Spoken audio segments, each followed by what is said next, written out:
देश में मानवाधिकार कार्यकर्ताओं का उत्पीड़न बढ़ता जा रहा है, ऐसा मानना है खुद गृह मंत्रालय का। देश में मानवाधिकारों की वकालत करने वालों के उत्पीड़न में सबसे आगे है योगी आदित्यनाथ का उत्तर प्रदेश।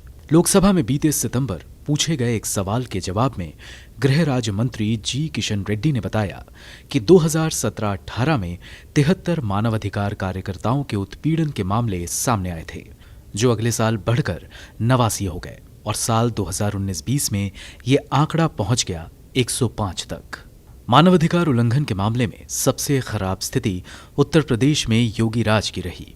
किशन रेड्डी के जवाब के मुताबिक राष्ट्रीय मानवाधिकार आयोग को 2017-18 में उत्तर प्रदेश से मानवाधिकार कार्यकर्ताओं के उत्पीड़न की सिर्फ 3 शिकायतें मिली थीं, जो 2019-20 में बढ़कर 26 हो गई, यानी एक साल में 90% की वृद्धि दर्ज की गई। इसके अलावा राजस्थान में भी आंकड़े उल्टी दिशा में घूमे। 2017-18 से लेकर 2019-20 तक मानवाधिकार उल्लंघन की शिकायतें 2 से बढ़कर 7 हो गई। मानवाधिकार कार्यकर्ताओं आमतौर पर कमजोर तबकों जैसे दलित, आदिवासी, अल्पसंख्यक, महिलाओं और मजदूरों की आवाज उठाते हैं। वे कानून के जानकार होते हैं। ऐसे में अगर उनका उत्पीड़न हो रहा है तो समझा जा सकता है कि जिनके उत्पीड़न का वे सवाल उठाते हैं उनका क्या हाल होता होगा। कई जगह देखने को मिला कि मानवाधिकार कार्यकर्ताओं के खिलाफ अक्सर यूएपीए यानी अनलॉफुल एक्टिविटीज प्रिवेंशन एक्ट के तहत कार्रवाई होती है।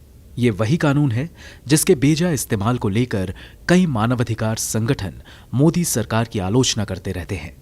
अजब तो ये है कि यूएपीए के तहत होने वाली गिरफ्तारियों में लगातार इजाफा हो रहा है, लेकिन पुलिस चार्जशीट दाखिल करने में बेहद सुस्त है।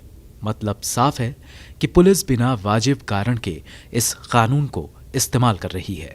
लोकसभा में गृह मंत्रालय ने जानकारी दी है कि साल 2017 में जहां यूएपीए के तहत कुल 901 मामले दर्ज हुए थे, वहीं साल 2018 में ये आंकड़ा पहुंच गया 1182 तक। 2019 के आंकड़ों के मुताबिक उस वर्ष 1226 मामले यूएपीए के तहत दर्ज हुए, यानी ऐसे मामलों में लगातार बढ़ोतरी हुई।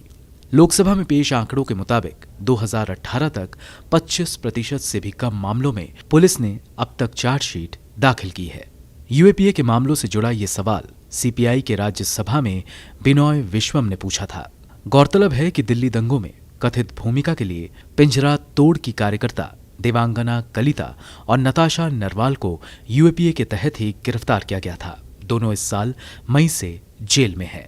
हाल ही में दिल्ली पुलिस ने जेएनयू के पूर्व छात्र उमर खालिद को दिल्ली दंगों में कथित भूमिका के लिए यूएपीए के तहत ही गिरफ्तार किया। इसके अलावा भीमा कोरेगांव हिंसा मामले में यूएपीए के तहत मानवाधिकार कार्यकर्ता Rona Wilson, advocate Surendra Gadling, professor Shoma Sen, Mahesh Raut, Sudha Bharadwaj आदि भी जेल में है।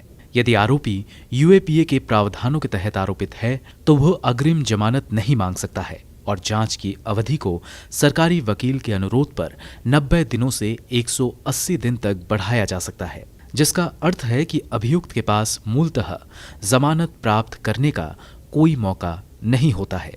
यदि न्यायालय को मामला प्रथम दृष्टया सही लगता है तो वो आरोपी व्यक्ति को नियमित जमानत देने से भी इनकार कर सकता है। ब्यूरो रिपोर्ट, गो न्यूज।